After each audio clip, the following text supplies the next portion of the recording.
بسم اللہ الرحمن الرحیم۔ میں ہوں عارف حمید بٹی، ایک عام شہری، اور آپ دیکھ رہے ہیں یوٹیوب چینل۔ ناظرین، دو بڑی خبروں سے خبریں۔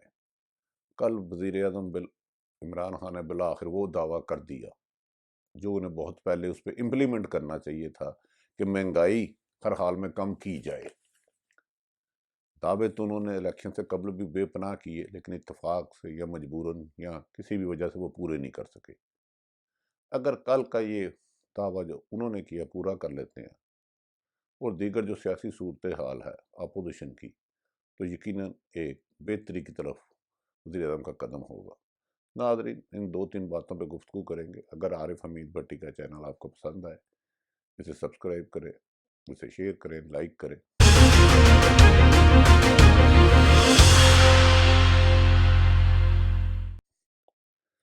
تو اب آ جاتے ہیں پھر دوبارہ موجودہ حالات کی طرف۔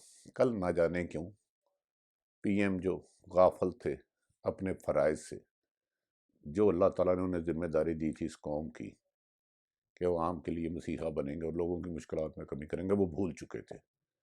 کبھی اپوزیشن سے لڑائیاں، گالی گلوچ، برا بھلا، اپوزیشن ان کو برا بھلا کہتی تھی، حکومت گرانے کی کوشش کرتی، یہ ان کو گرفتاریاں اور نیب کا پریشر ڈال رہے تھے، پریشر کہ بار بار کچل دیا جائے۔ لیکن بدقسمتی وہ لوگ جو ماضی میں ارباں روپے آپ کا قوم، آپ کا صرف آپ کا پیسہ لوٹ کر لے گئے، لیکن کسی ایک کے خلاف کارروائی نہ ہوئی، کسی ایک سے پیسہ نہیں ہوا، محض گرفتاریاں ہوئی، اور وہ بھی گیسٹ ہاؤس بنا کے رکھے گئے۔ لیکن اس پہ کہا جاتا ہے کہ وزیر اعظم کو بہت سے لوگوں نے مجبور کیا کہ سیاست چلانی ہے، حکومت کے امور چلانے ہیں، لہٰذا ان ڈاکو لٹیروں کے خلاف کارروائی نہ کیے جائے۔ میں سمجھتا ہوں موجودہ حکومت سے ایک غلطی ہوئی کہ اس نے صرف مخالفین کا ہی کچلنے کی کوشش کی نیب کے ذریعے۔ اپنے جو ساتھ ان کے ساتھ لٹیرے تھے، لوٹ رہے ہیں، ملک کا خزانہ بے دریغ استعمال کر رہے ہیں، یقیناً عمران خان ان کا حصہ نہیں ہے، لیکن عمران خان ان کے خلاف کارروائی نہ کر سکے۔ اس کی بہت ساری وجوہات ہیں، ہر آدمی اپنی اپنی مرضی کی وجوہات دے رہا ہے، لیکن ہم ڈیٹیل میں نہیں جاتے۔ یہی وجہ ہے کہ وہ اکاؤنٹیبلٹی کراس بورڈ نہ ہونے کی وجہ سے کامیاب نہ ہو سکی، اور جنہوں نے لوٹا تھا سب باعزت طریقے سے باہر آتے جا رہے ہیں، جو ہے، اور وہ بھی کہا جا رہا ہے وہ بھی آ جائیں گے۔ ناظرین، جب سے عمران خان صاحب آیا، لوگوں کو امید تھی کہ یہ بہتر کریں گے، یہ دونوں جماعتوں سے مختلف ہوں گے، اپنے عمل سے ظاہر کریں گے، صرف گفتگو سے نہیں، لیکن ایسا نہ ہو سکا۔ 25 جولائی 2018 کے الیکشن کے نتائج میں عمران خان کو اکثریت نہ مل سکی، جس کی وجہ سے ان کو مختلف ایسی سیاسی اتحادیوں کو ساتھ ملانا پڑا جو ان کا اور ان کا موقف الگ تھا، نیریٹو الگ تھا، اور بدقسمتی سے الیکشن سے قبل ان کو الیکٹیبل لوگوں کو ایسا ساتھ ملانا پڑا جو ماضی میں ہی ہر حکومت میں ہی لوٹ مار کے بازار میں سیر فہرست رہے۔ جب بھی لوٹ مار کا نام آتا ہے تو ان چند لوگوں کے نام آتے ہیں، لیکن وہ ان کا حصہ بن گئے۔ خیر، یہ تو ماضی ہوتا جا رہا ہے۔ وزیر اعظم کو اس دوران بہت ساری مشکلات آئیں۔ سب سے بڑی مشکلات اکانومی کی آئی، جسے وہ ٹیکل کر ہی نہیں پائے۔ شاید جو ان کے ارد گرد مافیا ہے وہ انہیں کرنے نہیں دیتا یا حقائق سے بے خبر رکھتا رہا۔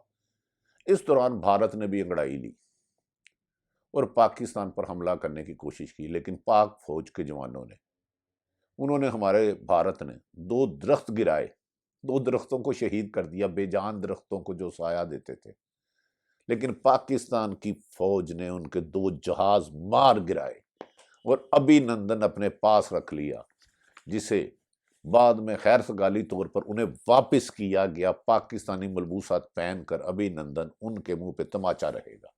خیر، یہ تو جنگوں میں ہوتا ہے، لیکن اس صورتحال میں پاکستان کے ادارے بہتر نہ ہو سکے۔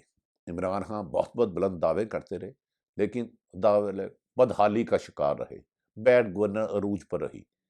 سیاستدانوں کے گروپ بازی کے ساتھ ساتھ بیوروکریٹ مافیا اس طرح شیر و شکن ہو گیا کہ اس کے درمیان اور عوام کے درمیان نہ ختم ہونے والے فاصلے ہو گئے، اور عوام رسوائی اور بے روزگاری، کرپشن جیسی لعنت کا سامنا کرنا پڑتا رہا۔ اس دوران مولانا فضل الرحمان بھی آئے، لیکن وہ کامیاب نہ ہو سکے۔ مولانا فضل الرحمان کا اسلام آباد میں دھرنے کا ایک فائدہ ہوا کہ پیپلز پارٹی کی قیادت اور نون لیگ کی قیادت جیلوں سے باہر آ گئی. کس طریقے سے آئی؟ عدالتی فیصلوں کے ذریعے آئی. اس کے پس پردہ کیا حقائق ہے یہ بھیجنے والے جانے یا جانے والے جانے، ہمیں اس سے کوئی غرض نہیں. کیا عمران خان نے جو کیا ہے اب دعویٰ کہ ہر حال میں مجھے لوگوں کو ریلیف دینا ہے، اگر یہ پورا کر پاتے ہیں تو یقین کریں کوئی اپوزیشن ان کا بگاڑ نہیں سکتی. لیکن بظاہر مجھے ان کی ٹیم دیکھتے ہوئے اس میں امیدی کے آثار بہت کم ہے، لیکن نا امیدی کفر ہے، پھر امید باندھ لیتے ہیں. کیا وزیر اعظم آٹا، چینی، روزمرہ اشیاء کی چیزیں کم کر پائیں گے؟ بظاہر نہیں لگتا. کیا آئی ایم ایف کے سخت شرائط کے بعد بجلی کے نرخ کم کر پائیں گے؟ ناممکن. گیس کے نرخ کر پائیں گے؟ ناممکن. پیٹرول کم پائیں گے؟ ناممکن. یہ چیزیں روز بروز اوپر آ گئی اور ہمارے سر سے بہت اوپر نکل گئی. اب ان چیزوں پہ میری اطلاع کے مطابق کم قابو پائے، انہیں کم ان کی قیمت کیے بغیر روزمرہ کی اشیاء کی قیمت میں کمی نہیں آ سکتی. لیکن دیکھتے ہیں عام شہری جو 2 وقت کی روٹی نہیں کھاتے، عمران خان صاحب، ان کو راشن ان کی دہلیز پہ کراس دی بورڈ کسی جماعت کی تمیز کیے بغیر ان تک پہنچا پاتے ہیں، تو یہ ایک یقیناً اچھا اقدام ہوگا اور ہم بھی سراہیں گے. لیکن یہ امتحان ہے عمران خان صاحب کی ٹیم کا. ان کی ول تو بظاہر بہتر ہے، لیکن ٹیم میں جان نہیں، ٹیم میں طاقت نہیں، ٹیم کا مقصد نہیں، ٹیم کا یہ راستہ نہیں. ناظرین، دوسری طرف آصف علی زرداری اور نواز شریف قربتوں کے باوجود یہ آخری حتمی فیصلہ یہ پہنچا ہے کہ کوئی بات نہیں، صرف عمران خان صاحب کی حکومت کو ابھی نہیں مل کے گرانے کی کوشش کرتے اور ٹائم دیتے ہیں، کیونکہ مہنگائی اور جائے گی اور لوگ ان سے بدظن ہو جائیں گے، ان کے ووٹر. یہ چال ان کی بڑی معصوم اور بڑی سمجھداری چال ہے، کیونکہ بظاہر مستقبل قریب میں مہنگائی کا سیب ہمارے چھتروں پہ رہے گا. لوگوں کے بزنس تقریباً 60 سے 70% کم ہو گئے ہیں. ہر ادارے سے بے روزگار ہو رہے ہیں.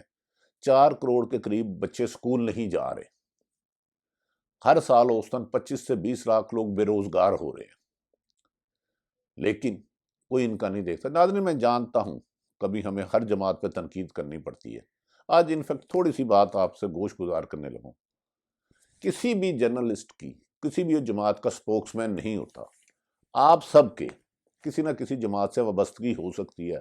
پی ٹی آئی سے ہو سکتی ہے، نون لیگ سے ہو سکتی ہے، مسلم لیگ سے ہو سکتی ہے، کاف لیگ سے ہو سکتی ہے، پیپلز پارٹی سے ہو سکتی ہے، مولانا فضل یا کسی بھی جماعت سے ہو سکتی ہے. لیکن جرنلسٹ کو بدقسمتی یہ ہے وہ کسی ایک جماعت کا ترجمان نہیں ہوتا. جو حکمرانوں نے وعدے کیے ہوتے ہیں اور جو ڈیلیور کر رہا ہوتا ہے اس کی نشاندہی کرنا اس کی ذمہ داری ہے. ہو سکتا ہے میری باتوں سے آپ کی بھی دلداری ہوتی ہو، لیکن میری کوشش یہ ہے کہ میں حقائق بیان کروں. جرنلسٹ کی ذاتی دشمنی کسی سے نہیں ہوتی، لیکن بدقسمتی ہے جو بھی اقتدار میں آتا ہے، طاقت میں آتا ہے، وہ کہتا ہے میرے قصیدے پڑھو، میری خواہشات کا احترام کرو. اگر نہیں کرتے تو ہم پر بین لگا دیا جاتا ہے، اس ادارے میں نہیں، اس نے پہ نہیں جانا، اس کو نوکری سے نکال دو. لیکن ان تمام مشکلات کو باوجود یقیناً ہر ممکن کوشش کر کے آپ تک سچ پہنچانے کی کوشش کی جاتی ہے. اس میں غلطی ہو سکتی ہے، غلطیوں کی گنجائش ہے، انسان ہے، لیکن بد نیتی اور بلیک میلنگ نہیں ہوتی. لہذا اگر آپ میں سے کسی کی دل آزاری ہو تو اس کی میں معذرت چاہوں گا، لیکن حکومت جو کہتی ہے اور جو کرتی ہے ان دونوں کا فرق مجھے آپ تک پہنچانا ہے. مجھے اس سے کوئی غرض نہیں طاقتور کتنا ناراض ہو رہا ہے اور کتنا نقصان پہنچائے گا.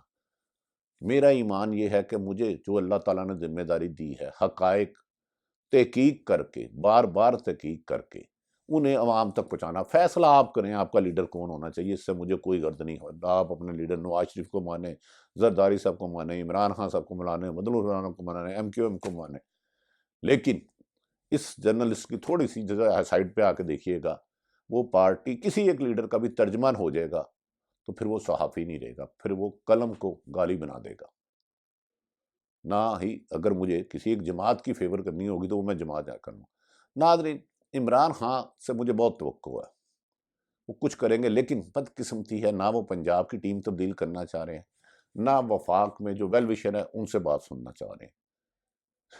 آپ فی الحال جو آپ کے بڑے موسم قائد تھے نواز شریف اور شہباز شریف اور پیپلز پارٹی کے قائد تھے، وہ آپ کو چھوڑ کے فاصلے چلے چکے ہیں اور اچھے وقت کا انتظار کریں. جیسا ہی اچھا وقت آئے، عمران خان کی مشکلات میں بڑا ہو اس کا ووٹر اس سے بدزن ہو اور پھر وہ آپ کو نئے خواب دکھائیں، سہانے خواب دکھائیں، روٹی کپڑا اور مکان سکھائیں، آپ کو بنیادی حقوق ہونے کے دعویٰ کریں، تعلیم صحت کے دعویٰ کریں، لیکن 3 بار رہنے میں ناکامیوں کا انہیں افسوس نہیں کہ ان کے اپنے دونوں بڑی جماعتوں کے ارب ہاں گنا اضافہ ہو چکا ہے ساسوں میں، لیکن میرا ملک، آپ کا پاکستان روز بروز مکروز ہوتا جا رہا ہے۔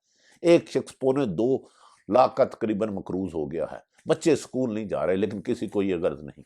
ناظرین، اس کے ساتھ کراچی میں بہت بڑی ڈیولپمنٹ ہونے والی ہے۔ چیف جسٹس آف پاکستان اس نتیجے پر پہنچے ہیں کہ ہر حال میں کرپشن اور تجاوزات کا خاتمہ کرنا ہے۔ ہم سب دعا کرتے ہیں کہ پاکستان کے لیے بہتر ہو، جو حکمران بہتر ہو وہی کرے۔ ناظرین، عارف حمید بھٹی عام شہری کا اگر چینل آپ کو پسند آئے تو اسے سبسکرائب کریں، لائک کریں، ہو سکے تو شیئر کریں۔ اپنے ارد گرد اپنے قریبی لوگوں کو خیال رکھیں، ان کے لیے آسانیاں پیدا کریں، اپنا بھی خیال رکھیں۔ پاکستان زندہ باد۔